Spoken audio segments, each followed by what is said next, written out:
Hello friends, welcome back to पढ़ाई की पोथी। आई होप कि आप सभी स्वस्थ होंगे, मस्त होंगे, बेहतर होंगे और निरंतर अपनी तैयारी के माध्यम से सफलता का मार्ग प्रशस्त कर रहे होंगे। तो चलिए स्टार्ट करते हैं आज के सेशन को, जिसमें हम डिस्कस करने वाले हैं प्रमुख विलोम शब्दों को, जिनमें से हम पहले ही लगभग आपके कितने तो 200 विलोम शब्दों को कंप्लीट कर चुके थे। आज हम 201 नंबर का क्वेश्चन लेने वाले हैं और ये सभी विलोम शब्द आपके R A R O UP PT S TET, इसी के साथ साथ UP TET C TET UP police अन्य सभी एग्जाम के लिए बहुत ही ज़्यादा बेनिफिशियल होने वाले हैं। तो वीडियो को बिना स्किप किए अंत तक ज़रूर देखिएगा। पहले प्रश्न से स्टार्ट करेंगे और पहला प्रश्न है आपके सामने कि जड़ का विलोम शब्द क्या होगा। जड़ का विलोम शब्द क्या होगा। ऑप्शन ए है जल होगा, बी है मूर्ख होगा, सी है विद्वान होगा और डी है चेतन होगा। तो यहाँ पर राइट आंसर क्या होगा, Chetan. Option number D is the right answer. जड़ का विलोम शब्द होगा चेतन। यहाँ पर सभी आपके आए हुए प्रश्नों को ही शामिल किया गया है। तो जड़ का विलोम चेतन होता है, जल शब्द का विलोम थल और मूर्ख का विलोम विद्वान होता है। तो दिए गए विकल्प भी आपके क्लियर हो जाते हैं। तो इस प्रकार हम कह सकते हैं कि हम एक प्रश्न में 4 विलोम शब्द को कंफर्म करते हैं और इसी तरह से हम अपने 200 प्रश्नों को कंप्लीट करते हुए आगे की श्रृंखला को जारी रखेंगे। और अगला प्रश्न है जय का विलोम क्या होगा। ऑप्शन ए है विजय होगा, बी है पराजय होगा, सी है ख्याति होगा और डी है बुराई होगा। तो बुराई का क्या हो जाएगा, अच्छाई हो जाएगा। बुराई का विलोम शब्द क्या हो जाएगा, अच्छाई हो जाएगा। इसी के साथ साथ ख्याति यानी कि प्रसिद्धि पाना, तो ख्याति का कुख्याति हो जाएगा, ख्याति का कुख्याति भी हो जाएगा। और इसी के साथ साथ विजय का क्या हो जाएगा, तो विजय और जय ये दोनों ही क्या हैं, एक दूसरे के पर्यायवाची हैं। ये दोनों ही एक दूसरे के पर्यायवाची हैं। नेक्स्ट अगर हम अगला देखते हैं इसी का ऑप्शन, तो अगला ऑप्शन दिख रहा है पराजय। तो जय का विलोम शब्द हो जाएगा पराजय। Option number B is the right answer. इसके वर्णन को भी देखते हुए चलेंगे। यहाँ पे बताया गया है कि जय का विलोम पराजय होता है, बुराई का अच्छाई होता है, ख्याति का कुख्याति होता है और विजय का विलोम भी पराजय होता है। तो यहाँ पर आपके चारों ऑप्शन क्लियर होते हैं। नेक्स्ट देखेंगे। अगला प्रश्न है कि जागृत का विलोम शब्द क्या होगा। ऑप्शन ए है निद्रा होगा, बी है सुप्त होगा, सी है शुप्त होगा और डी है सुसुप्ति होगा। तो बहुत ही सावधानी से उत्तर को कीजिएगा और अंत में आपको ये भी बताना है कि आपने कितने प्रश्न सही कर पाए हैं। तो जागृत का विलोम क्या होने वाला है, क्या सुस्त होने वाला है। तो जी नहीं, सुस्त नहीं। यहाँ पर विलोम क्या होगा, सुप्त। सुप्त यानी कि आपके सोया हुआ। तो यहाँ पर आंसर आपका सी होना चाहिए। फिर भी हम एक बार देख लेते हैं। बिल्कुल राइट है, आंसर आपका सी ही होगा। और यहाँ पर क्या राइट आंसर हो जाएगा, जागृत का हो जाएगा सुप्त। यानी कि आपका जागरण शब्द यदि दिया जाता तब निद्रा हो जाता। क्या हो जाता, निद्रा हो जाता। और जागृति का विलोम हो जाएगा सुसुप्ति। देखिए मोस्ट इंपॉर्टेंट प्रश्न है, थोड़ा थोड़ा सा माइनर अंतर होने पर उनके विलोम शब्द बदल जाते हैं जबकि उनका अर्थ एक ही है। तो जागृत का मतलब भी जागा हुआ, जागरण का मतलब भी जागना और जागृति का मतलब भी जागना, लेकिन इनके विलोम शब्द क्या हैं, अलग अलग हैं। तो इनके अलग अलग विलोम शब्द क्या है, एक बार फिर से रिकॉल कीजिएगा। जागृत का सुप्त, जागरण का निद्रा और जागृति का सुषुप्ति। देखिए ती आया है तो ती वाला ही विलोम शब्द होना है। तो जागृति का सुषुप्ति, निद्रा आया है तो जागरण होगा और जागृत आया है तो सुप्त होगा। नेक्स्ट प्रश्न है आपके सामने, जोड़ का उपर्युक्त विलोम शब्द क्या होगा। ऑप्शन ए है गुणा होगा, बी है भाग होगा, सी है घटाव होगा और डी है बाकी होगा। आप देख भी रहे होंगे कि ये सभी प्रश्न आपकी अच्छी परीक्षाओं में पूछे गए हैं। तो जोड़ का विलोम शब्द होगा घटाव। Option number C is the right answer. Next प्रश्न है ज्येष्ठ का विलोम शब्द क्या होगा। ज्येष्ठ का विलोम शब्द क्या होगा। तो ऑप्शन है आपके सामने अग्रज होगा, बी है अनुज होगा, सी है कनिष्ठ होगा और डी है अरिष्ट होगा।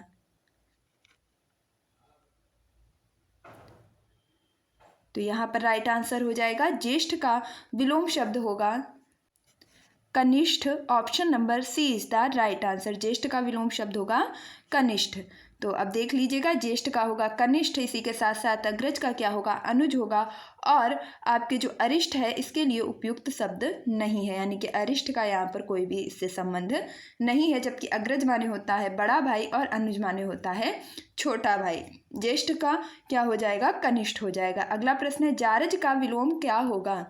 जारज का विलोम क्या होगा। ऑप्शन ए है सजारज होगा, बी है औरस होगा, सी है प्रदत्त होगा, डी है दत्तक होगा। तो राइट आंसर होगा औरस, option number B is the right answer.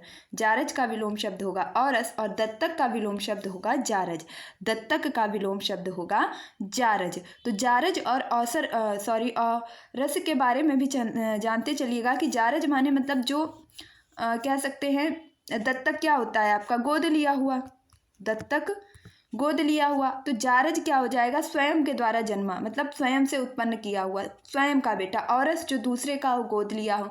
तो दत्तक और औरस ये दोनों लगभग पर्यायवाची में ही आ जाएंगे, लेकिन जारज क्या हो जाएगा, आपका स्वयं का पुत्र या पुत्री कुछ भी कह सकते हैं। अगला प्रश्न है आपके सामने, जातीय का विलोम शब्द चुने। तो ऑप्शन ए है सजातीय होगा, बी है अजातीय होगा, सी है विजातीय होगा और डी है प्रजातीय होगा।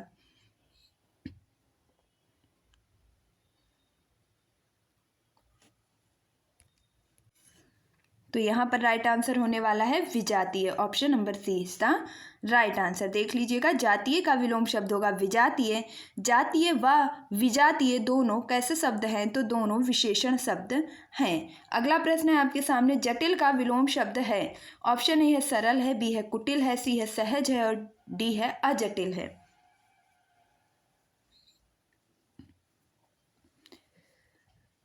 तो कुटिल माने होता है चालाक, जिसका यहाँ किसी भी तरीके से अर्थ सही नहीं है जटिल के परिप्रेक्ष्य में।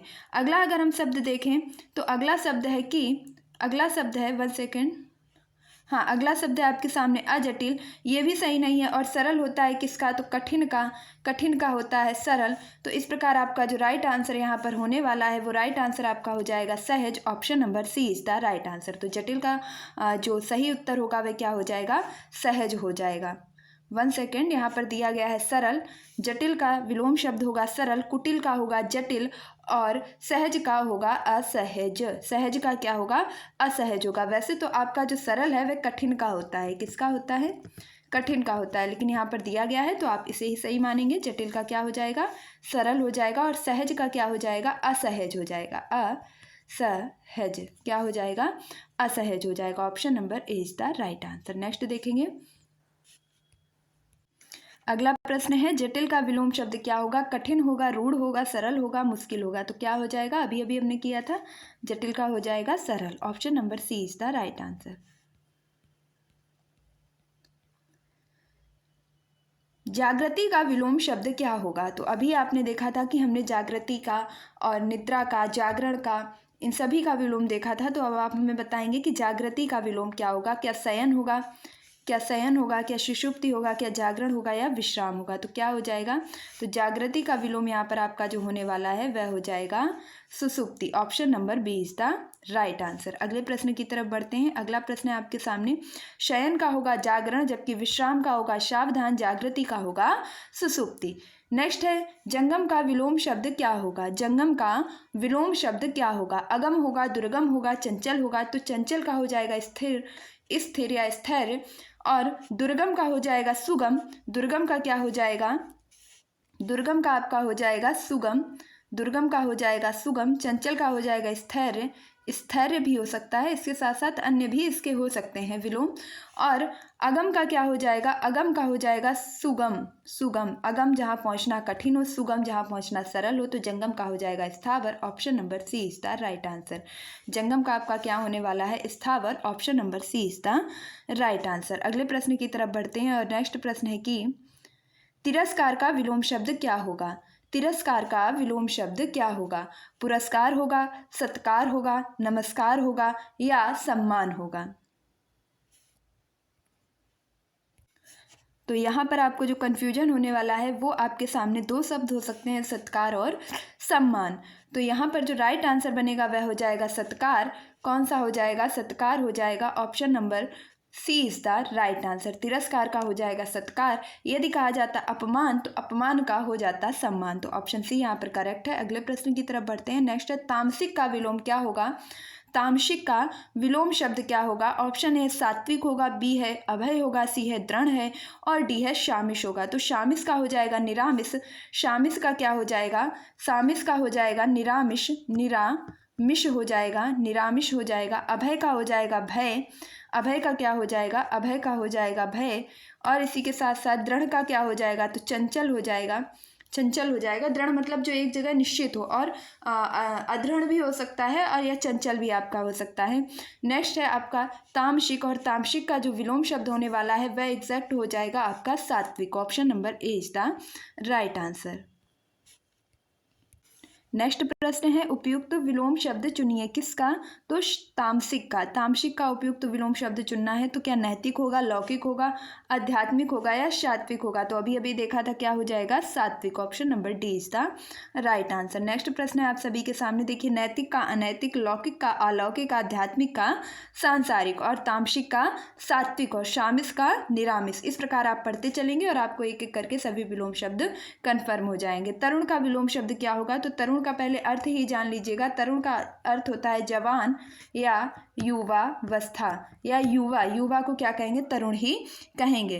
तो जो आपका युवा है, तरुण है, इसका विलोम शब्द क्या होगा? क्या बालक होगा, बी है क्या युवा होगा, सी है क्या वृद्ध होगा, और डी है क्या अबला होगा? तो अबला तो किसी स्त्री के लिए प्रयोग किया जाएगा। युवा और तरुण एक दूसरे के पर्यायवाची हो जाएंगे। बालक माने बचपनावस्था हो जाएगी, और जो इसका सही विलोम शब्द बनने वाला है वह हो जाएगा ऑप्शन नंबर सी, यानी कि तरुण का विलोम शब्द हो जाएगा वृद्ध। नेक्स्ट प्रश्न है आपके सामने, तिमिर का विलोम शब्द क्या होगा? तिमिर का विलोम शब्द क्या होगा? ऑप्शन ए है आलोक होगा, बी है किरण होगा, सी है रंगीन होगा, और डी है रंगहीन होगा। तो रंगीन का रंगहीन हो जाएगा, और जो आपका तिमिर है इसका विलोम शब्द हो जाएगा आलोक। Option number A is the right answer. Next प्रश्न है, तीक्ष्ण का विलोम शब्द क्या होगा? ऑप्शन ए है मंद होगा, बी है तीव्र होगा, सी है प्रखर होगा, और डी है क्षीण होगा। तो क्षीण का तो आपका कृश, तनु, ये क्या आते हैं? इसके कृश, तनु, क्षीण के बारे में आते हैं। और आपका जो तीव्र होगा, तीव्र का मंद हो जाएगा। तीव्र का क्या होगा? मंद हो जाएगा। तीव्र का मंद हो जाएगा। प्रखर का क्या हो जाएगा? तो आपके प्रखर का भी आपका क्या होगा?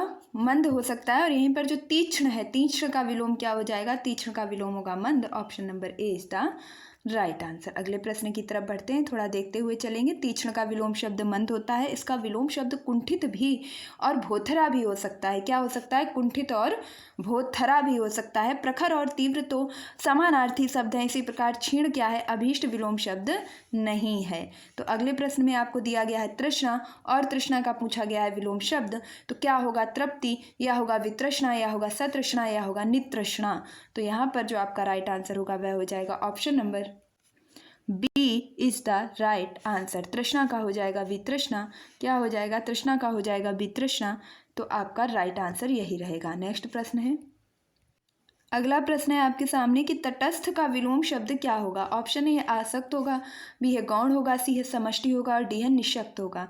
तो याद रखेंगे कि समष्टि माने होता है संपूर्ण, संपूर्ण या पूरा, समेटा हुआ। तो इस प्रकार समष्टि। गौण क्या होता है? तो जो दो वस्तुओं में क्या होता है, जो दोनों वस्तुओं में कॉमन होता है, उभयनिष्ठ होता है, उसे हम क्या कहते हैं? गौण कहते हैं।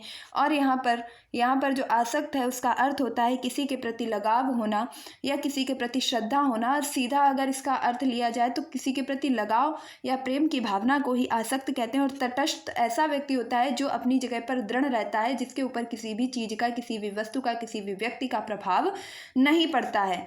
तो आसक्त का जो विलोम होगा वह तटस्थ होगा, और तटस्थ का विलोम क्या होगा? आसक्त होगा। तो यहाँ पर ऑप्शन ए बिल्कुल करेक्ट हो जाएगा। अगले प्रश्न की तरफ बढ़ेंगे, उससे पहले देखते हुए चलेंगे कि तटस्थ का विलोम आसक्त होगा। इसका विलोम शब्द संलिप्त अतटस्थ भी हो सकता है, यानी कि संलिप्त भी हो सकता है और अतटस्थ भी हो सकता है। जबकि गौण का जो विलोम शब्द होगा वह क्या होगा? मुख्य, तथा समष्टि का क्या होगा? तो व्यष्टि होगा। अगला प्रश्न है, तीक्ष्ण का विलोम शब्द क्या होगा? कुंठित होगा, त्यागी होगा, तृष्णा होगा, या तीव्र होगा। तो यहाँ पर राइट आंसर हो जाएगा ऑप्शन ए कुंठित। वैसे इसका जो सही उत्तर आता है तीक्ष्ण का मंद भी आता है। तो यहाँ पर देख लेंगे कि तीक्ष्ण जो शब्द है इसका विलोम कुंठित होता है, तीक्ष्ण का विलोम मंद भी होता है। देखिए मैंने क्या कहा था, वैसे तो इसका विलोम शब्द मंद होता है, क्योंकि ऑप्शन में नहीं था इसलिए क्या कर सकते हैं? कुंठित को भी इसका विलोम कर सकते हैं। तृष्णा का विलोम वितृष्णा होगा, हमने अभी देखा था। और तृप्ति का विलोम क्या होगा? तो त्यागी होगा। तृप्ति का मतलब होता है जिससे सभी चीज़ों से, संसारिक विचारों से, व्यक्तियों से, वस्तुओं से, भौतिक चीज़ों से, सभी सभी चीज़ों से क्या हो, तृप्ति हो चुकी हो, ऐसे व्यक्ति को क्या कहेंगे, तृप्त होना। ऐसे व्यक्ति को हम साधु भी कह सकते हैं, संत भी कह सकते हैं, और क्या कहेंगे, इसी के साथ साथ इसका विलोम हो जाएगा क्या, तो त्यागी हो जाएगा। नेक्स्ट प्रश्न है तीव्र का होगा विलोम। अगला है तेजस्वी का विलोम क्या होगा, और आपके सामने उत्तर भी आ चुका है, तो तेजस्वी का हो जाएगा निस्तेज। Option number D is the right answer. Next प्रश्न है कि तीव्र का विलोम शब्द क्या होगा। ऑप्शन ए है माध्यम होगा, बी है ज्वर होगा, सी है मंद होगा, डी है मद होगा। तो तीव्र का क्या हो जाएगा, मंद हो जाएगा। Option number C is the right answer. अगला प्रश्न है तुच्छ का विलोम शब्द क्या होगा। ऑप्शन ए है कायर होगा, बी है साहसी होगा, सी है महान होगा, डी है क्षुद्र होगा। तो क्षुद्र का याद रखेंगे महत होगा, क्षुद्र का क्या होगा, महत होगा। ये बहुत इंपॉर्टेंट शब्द है, तो इसे जरूर याद रखिएगा। साहसी का क्या होगा, तो डरपोक हो जाएगा। साहसी का क्या हो जाएगा, असाहसी भी हो सकता है और डरपोक हो जाएगा, या साहसी का कायर भी हो सकता है, और तुच्छ का क्या हो जाएगा, महान हो जाएगा। Option number C is the right answer. अब देखिए अगला प्रश्न है आपके सामने, तमस का विलोम शब्द क्या होगा। ऑप्शन ए है प्रकाशमय होगा, बी है ज्योतिर्मय होगा, सी है अंधकारमय होगा, डी है आनंदमय होगा। तो तम माने अंधकार ही होता है, तो अंधकार वाला तो इसका विलोम होने वाला नहीं है, यानी कि अंधकार में नहीं होगा। आनंद और खुशी की कोई बात नहीं है, तो आनंदमय भी नहीं होगा। और प्रकाशमय तो तम यानी कि अंध, और प्रकाश यानी कि रोशनी, तो तमस का हो जाएगा प्रकाशमय। Option number A is the right answer. यहाँ पर दिया गया है ज्योतिर्मय, ज्योति का अर्थ भी रोशनी होता है। देखिए यहाँ बताया गया है कि तमस का विलोम ज्योतिर्मय होता है। क्या होता है, तमस का विलोम ज्योतिर्मय होता है। इसी के साथ साथ याद रखेंगे कि प्रकाशमय का विलोम अंधकारमय होता है, आनंदमय का विलोम प्रसन्नता होता है। मैंने कह दिया था कि तमस का विलोम क्या हो जाएगा, प्रकाशमय हो जाएगा। तो याद रखेंगे कि यदि ज्योतिर्मय नहीं दिया गया है, ज्योतिर्मय नहीं दिया गया है, तो आपका प्रकाशमय भी हो सकता है। ऐसा नहीं है कि प्रकाशमय बिल्कुल गलत है, बिल्कुल गलत नहीं है, लेकिन ज्योतिर्मय इसका अधिक उपयुक्त हो रहा होगा, इसलिए आपका यही विकल्प चुना गया है। अगला प्रश्न है आपके सामने थोक, और थोक का विलोम शब्द क्या होगा। फुटकर क्या होगा, अथोक क्या होगा, अलग, या डी होगा इकट्ठा। तो इसका विलोम शब्द हम सभी जानते हैं, फुटकर। Option number A is the right answer. अगला प्रश्न है आपके सामने दयालु का विलोम शब्द क्या होगा। क्या निर्मम होगा, बी है क्या निर्वैर होगा, सी है क्या निर्दय होगा, डी है क्या कठोर होगा। तो निर्मम का होगा, निर्मम का होगा जिसके मन में क्या हो, तो जिसके मन में हो ममता उसे कहते हैं, सॉरी, जिसके मन में हो ममता उसे कहते हैं ममतामय। क्या कहेंगे, ममतामय। और ये क्या है, निर्मम है, जिसमें ममता नहीं है। अगला देखेंगे निर्दय, निर्दय का हो जाएगा सदय, निर्दय का क्या हो जाएगा, सदय। तो यहाँ पर दयालु का क्या हो जाएगा, दयालु का आपका सही ऑप्शन हो जाएगा निर्दय। Option number C is the right answer. एक बार इसकी व्याख्या देखते चलेंगे कि दयालु का निर्दय होगा। निर्मम का आशय जिसमें ममता ना हो। निर्वैर शब्द का अर्थ है जिसका किसी से शत्रुता ना हो। तो निर्मम का हो जाएगा मम, यानी कि निर्मम का हो जाएगा ममता में, और दयालु का हो जाएगा निर्दय। क्या हो जाएगा, निर्दय हो जाएगा। दीर्घायु का विलोम शब्द क्या होगा, तो आपके सामने उत्तर भी आ चुका है, क्या हो जाएगा, अल्पायु। Option number B is the right answer. दीर्घ माने क्या होता है, बड़ा होता है। दीर्घ माने क्या होता है, बड़ा होता है, यानी कि बड़ी आयु, लंबी आयु। और चिरायु माने भी क्या होता है, बड़ी आयु या लंबी आयु। तो ये दोनों क्या हो जाएंगे, एक दूसरे के पर्यायवाची हो जाएंगे। क्षणिक का क्या होता है, जो थोड़ी देर के लिए, क्षणभंगुर, थोड़ी देर रहने वाला। और क्षणिक का विलोम शब्द हो जाएगा शाश्वत। क्या हो जाएगा, क्षणिक का विलोम हो जाएगा शाश्वत। अल्पायु का हो जाएगा दीर्घायु। और आपका नश्वर का क्या हो जाएगा, नश्वर का भी आपका शाश्वत हो सकता है, या आपका अनश्वर भी हो जाएगा। नेक्स्ट देखेंगे अगला प्रश्न, दिवस का विलोम शब्द क्या होगा। ऑप्शन है विभावरी होगा, बी है अरविंद होगा, सी है प्रवाहिणी होगा, और डी है विचक्षण होगा। तो अरविंद तो होता है कमल का पर्यायवाची, अरविंद होता है कमल का पर्यायवाची जिसका दिवस से कोई संबंध नहीं है। विभावरी होती है तारों भरी रात, तारों भरी रात, रात भी है तो कैसी है, तारों भरी रात है। इस प्रकार आपका ऑप्शन ए करेक्ट हो जाएगा। तो दिवस का विलोम शब्द हो जाएगा विभावरी। यदि यहाँ पर विभावरी नहीं दिया गया होता तब इसका अर्थ क्या होता, रात्रि भी हो सकता था। तो आपका दिवस का क्या हो जाएगा, विभावरी हो जाएगा, रात्रि भी हो जाएगा, निशा भी हो सकता है। अनुपस्थिति में क्या करेंगे कि हम विभावरी को भी कर सकते हैं। नेक्स्ट है धुति का विलोम शब्द क्या होगा। क्या छवि होगा, प्रभा होगा, ज्योति होगा, या अंधकार होगा। तो यहाँ पर जो इसका धुति का पहले अर्थ जान लेंगे कि धुति का अर्थ जो होता है वो प्रभा, रोशनी और दिन, उजाला, इस तरीके से धुति के अर्थ को प्रयोग करते हैं। तो यहाँ पर इसका जो विलोम होगा वो क्या हो जाएगा, अंधकार हो जाएगा। Option number D is the right answer. देखिए धुति का शुद्ध विलोम शब्द क्या होता है, तो तम होता है। उचित विकल्प की अनुपस्थिति में अंधकार को माना जा सकता है। छवि, प्रभा, ज्योति धुति के पर्यायवाची है। मैंने क्या कहा कि ज्योति, प्रभा, रोशनी ये सभी क्या है, धुति के पर्यायवाची के रूप में देखे जाते हैं। तो यानी कि आप याद रखेंगे कि आपको रोशनी का या आपको ज्योति का या प्रभा का पर्यायवाची पूछा जाए तो उसमें से एक धुति भी आपका महत्वपूर्ण रहने वाला है। नेक्स्ट प्रश्न है आपके सामने कि दीर्घ का विलोम क्या होगा। ऑप्शन ए है लघु होगा, बी है बड़ा होगा, सी है सिक होगा और डी है विस्तीर्ण होगा। तो संकीर्ण का हो जाएगा विस्तीर्ण और आपका दीर्घ का हो जाएगा लघु। Option number A is the right answer. बड़ा का क्या हो जाएगा, छोटा हो जाएगा, बड़ा का छोटा। नख का सिक होगा, नख का क्या होगा, सिक हो जाएगा। तो अगला प्रश्न है आपके सामने द्वंद्व का विलोम शब्द क्या होगा। ऑप्शन ए है वाद होगा, बी है प्रतिवाद होगा, सी है निर्द्वंद होगा, डी है प्रतिबंध होगा। तो option number C is the right answer, निर्द्वंद। द्वंद्व का विलोम शब्द निर्द्वंद हो जाएगा। वहीं पर आपका दिया गया है अगला शब्द प्रतिवाद और प्रतिवाद का विलोम होगा वाद। प्रतिबंध का होगा अप्रतिबंध या छूट। दुर्गम का विलोम शब्द क्या होगा, क्या सुगम होगा, क्या गगन होगा, क्या गंध होगा, क्या दुर्योग्य होगा। तो दुर्योग्य का हो जाएगा सुयोग्य और सुगम का हो जाएगा दुर्गम। Option number A is the right answer. गमन का क्या होगा, तो गमन का याद रखेंगे आगमन। गमन का आगमन, गमन मतलब जाना और आगमन मतलब आना। तो गमन का आगमन, दुर्गम का सुगम, योग्य का दुर्योग्य या सुयोग्य का भी दुर्योग्य हो सकता है। दृश्य का विलोम शब्द क्या होगा। ऑप्शन ए है पश्य होगा, बी है सदृश्य होगा, सी है अदृश्य होगा और डी है परिदृश्य होगा। तो याद रखेंगे कि पश्य किसका होता है, तो अग्र का विलोम शब्द होता है पश्य। सदृश्य को कहेंगे सदृश्य यानी कि दृश्य सहित। तो अदृश्य अदृश्य सहित नहीं, और यहाँ पर जो दृश्य का विलोम होगा वह हो जाएगा अदृश्य। Option number C is the right answer. दृश्य मतलब देखा या देखना, अदृश्य मतलब जो ना दिख रहा हो। अगला प्रश्न है दुखी का विलोम शब्द क्या होगा। ऑप्शन है मग्न होगा, बी है प्रसन्नता होगा, सी है रुग्ण होगा और डी है सुखी होगा।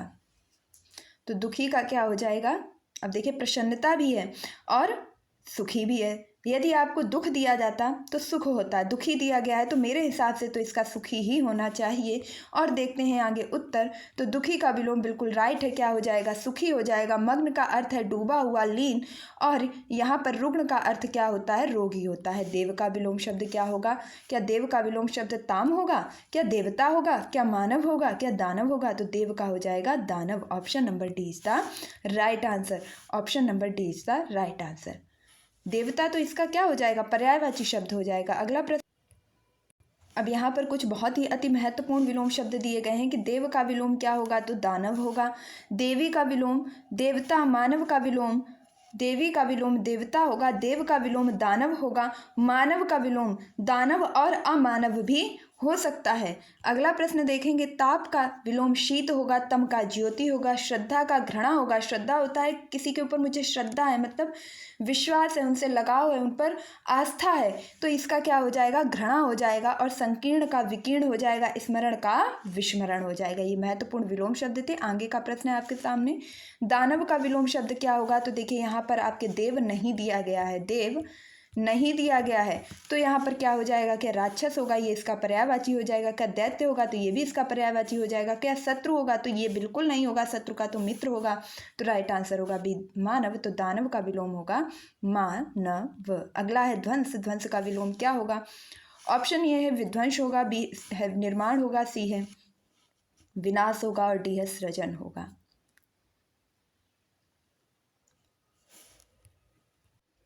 तो यहाँ पर जो राइट आंसर होगा विध्वंस और विनाश, ये तो तीनों और ध्वंस एक दूसरे के पर्यायवाची हो जाएंगे। निर्माण और सृजन में से जो अर्थ इसका होगा सही वह हो जाएगा निर्माण। Option number B is the right answer.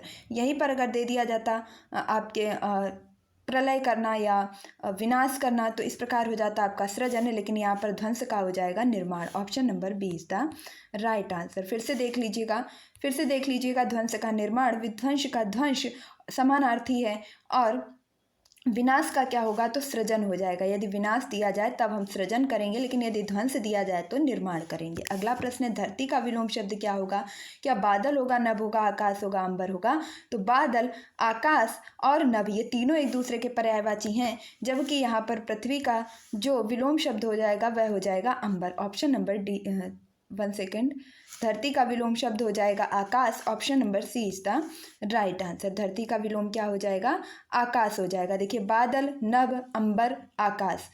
नभ, अंबर, आकाश ये आपके पर्यायवाची होंगे। बादल एक अलग पर्याय में चला जाएगा। बादल का अर्थ है वो कुछ समय के लिए आते हैं, लेकिन नभ, आकाश, अंबर ये आपके आसमान के ही पर्यायवाची शब्द हैं, जिसमें धरती का जो बिल्कुल उपयुक्त होगा वह हो जाएगा आकाश।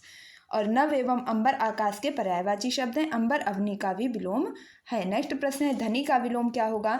तो क्या धनहीन होगा, अधीन होगा, अधनी होगा या निर्धन होगा। तो धनी का हो जाएगा निर्धन। Option number D is the right answer. अगला प्रश्न है, धनी का विलोम शब्द क्या होगा। तो धनी का क्या हो जाएगा, ऋण, क्या हो जाएगा दरिद्र, क्या हो जाएगा लोभी या क्या हो जाएगा ऋणदार। तो धनी का विलोम हो जाएगा, धनी का विलोम हो जाएगा दरिद्र। Option number B is the right answer. धनी, देखिए जब कोई धनवान होता है तो वो छोटी छोटी चीज़ों पर जो है खर्चे पर या छोटे छोटे वस्तुओं पर ध्यान नहीं देता, जिसलिए हम कहते हैं ये बहुत उदार है।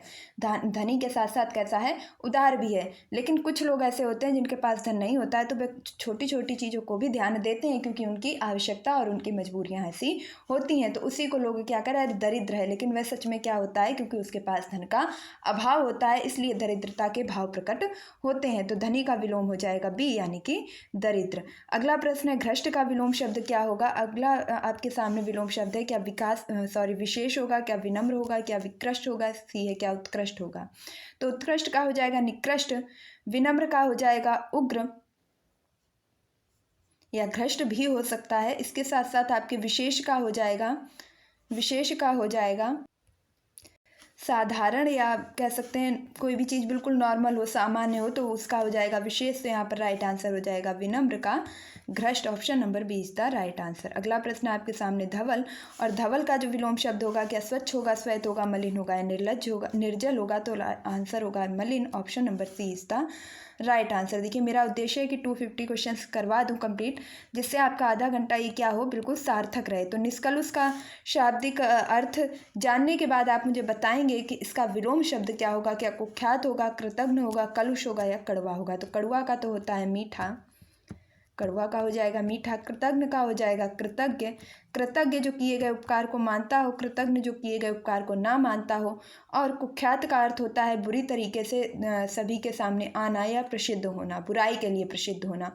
और विख्यात या सुख्यात का मतलब हो जाएगा अच्छाई के लिए प्रसिद्ध होना। तो कलुष का हो जाएगा निष्कलुष। Option number C is the right answer. इस प्रकार आप अपने जो आते हैं उनका उत्तर यदि निकालते जाएंगे तो भी आप अपने सही उत्तर तक पहुंच जाएंगे।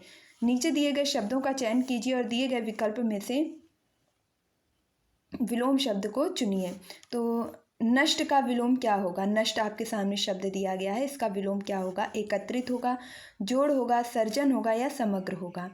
तो देखिए, एकत्रित का हो जाएगा विकीर्ण, मतलब बिखराव करना, अलग अलग करना। जोड़ का हो जाएगा घटाव, और समग्र का हो जाएगा पूरा का क्या हो जाएगा आधा। तो इस प्रकार से इसका सेंस लेंगे। लेकिन सर्जन का हो जाएगा, नष्ट का विलोम क्या हो जाएगा, सर्जन, नष्ट करना और बनाना। अगला प्रश्न है आपके सामने, नवीन का विलोम क्या होगा। प्राचीन होगा, क्या होगा पुराना, क्या होगा पुरातन या होगा पौराणिक। तो पौराणिक का हो जाएगा अपौराणिक, पुराना का हो जाएगा नया, पुरातन का हो जाएगा नवीन, और प्राचीन का क्या होगा नवीन। Option number A is the right answer. अगले प्रश्न की तरफ बढ़ते हैं। दिए गए विकल्पों में से सही विकल्प का चयन कीजिए। तो न्यून का विकल्प क्या होगा, आपका सही विलोम क्या होगा। ऑप्शन ए है क्या अधिकतम होगा, बी है क्या अधिक होगा, सी है क्या अत्यंत होगा, डी है क्या बृहत होगा। तो न्यून का हो जाएगा अधिक। Option number B is the right answer. अगले प्रश्न की तरफ बढ़ते हैं। देखिए, यहाँ पर जो और भी शब्द दिए गए थे उनका भी विलोम शब्द लेते हुए चलेंगे कि न्यून का हो जाएगा अधिक, न्यूनतम का हो जाएगा अधिकतम, बृहत का हो जाएगा लघु, क्या हो जाएगा लघु हो जाएगा, और अत्यंत का हो जाएगा अनत्यंत, क्या हो जाएगा अनत्यंत। नेक्स्ट है, निंदा का विलोम शब्द क्या होगा। तो सबसे पहले जब हम क्वेश्चन सॉल्व करते हुए चल रहे थे वहां पर हमने निंदा का पढ़ा था। तो क्या हो जाएगा स्तुति, क्या हो जाएगा निग्ध, क्या हो जाएगा श्लाघ्य, क्या हो जाएगा निरुद्ध। तो निंदा का हो जाएगा स्तुति। Option number A is the right answer. निंदा का क्या हो जाएगा स्तुति करना। निंदा मतलब किसी की बुराई करना, स्तुति मतलब किसी का गुण गान करना। और आज आपके सामने है सेकंड लास्ट क्वेश्चन कि निर्बल का विलोम शब्द क्या होगा, सुदृढ़ क्या होगा, सबल क्या होगा, बाहुबली क्या होगा, समुन्नत। तो निर्बल का हो जाएगा सबल। Option number D is the right answer. Next प्रश्न है आपके सामने नूतन, और नूतन का विलोम शब्द क्या होगा। ऑप्शन ए है प्राचीन, क्या पुरातन, क्या अर्वाचीन, क्या वर्तमान। तो वर्तमान का हो जाएगा भविष्य। वर्तमान का हो जाएगा भविष्य। नूतन का हो जाएगा पुरातन। Option number B is the right answer. नूतन का विलोम शब्द क्या हो जाएगा पुरातन हो जाएगा। प्राचीन का अर्वाचीन हो जाएगा। और नेक्स्ट आपके सामने आज का लास्ट प्रश्न है निरामिष का विलोम शब्द क्या होगा। ऑप्शन ए है मांसिक, बी है आमिष, सी है मांसाहारी और डी है शाकाहारी। तो निरामिष का हो जाएगा आमिष। Option number B is the right answer. शाकाहारी का हो जाएगा मांसाहारी, शाकाहारी का हो जाएगा मांसाहारी, निरामिष का हो जाएगा आमिष या शामिष। शामिष या आपका आमिष, ये दोनों ही क्या होंगे निरामिष के विलोम शब्द हो जाएंगे। तो हमने 30 मिनट के अंदर ही अंदर अपने 50 क्वेश्चंस को कंप्लीट कर लिया है। और मुझे कहने में कोई हर्ज नहीं होगी कि हमने 50 नहीं बल्कि प्रत्येक 4 विकल्पों को भी साथ में लेते हुए कितने प्रश्न सॉल्व किए हैं आप खुद ही समझ सकते होंगे। और इसी के साथ साथ आप कितने प्रश्नों को सही कर पाए कमेंट बॉक्स में ज़रूर बताइएगा। आपको वीडियो कैसा लगा अपनी राय दीजिएगा। मिलती हूँ अपने नेक्स्ट वीडियो में, तब तक के लिए खुश रहिए, मस्त रहिए, पढ़ाई में निरंतरता बनाए रखिए, अपने माता पिता गुरुजनों का सम्मान कीजिए। और अगर ये वीडियो थोड़ा सा भी अच्छा लगा है तो प्लीज़ एक लाइक ज़रूर कीजिएगा। आपका एक लाइक मेरा काफ़ी हौसला बढ़ाता है, नेक्स्ट वीडियो लाने के लिए इंस्पायर करता है। और अगर आप चैनल पर नए हैं, आपने अभी तक इसे सब्सक्राइब नहीं किया है तो फटाफट से सब्सक्राइब कीजिए, बेल आइकन को प्रेस कीजिए ताकि आगे आने वाली वीडियो की सभी नोटिफिकेशन आप तक पहुंच सके। मिलती हूँ अपने नेक्स्ट वीडियो में, तब तक के लिए खुश रहिए, मस्त रहिए, पढ़ाई में निरंतरता बनाए रखिए, अपने माता पिता गुरुजनों का सम्मान कीजिए। Thank you for watching this video.